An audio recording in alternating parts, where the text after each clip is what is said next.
yaptık mı? Komşu doğrultuydu. Neden doğrultu? Amerikan kullanması $10 oluyor. Onun yanı $10.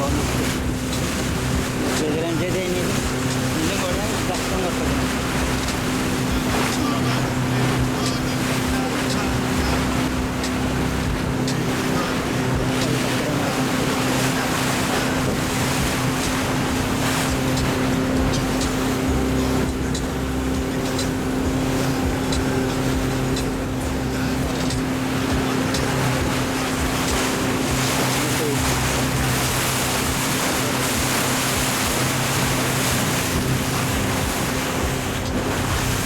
Yaşasın doğallım, karnışlım, horsarlım, denguşlum, grupadaşlım, kurtaşlım, sağırlım, yegerlim, sarlım, hem horsarlım, Türkmen Sehra'da, Türkiye'de yaşak verirler.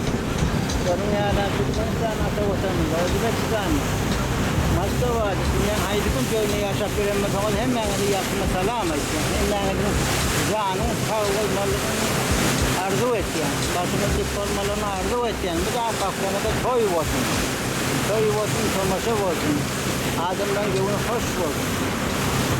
Benim o tarafı var yani, yankı. Avudan yer diyen.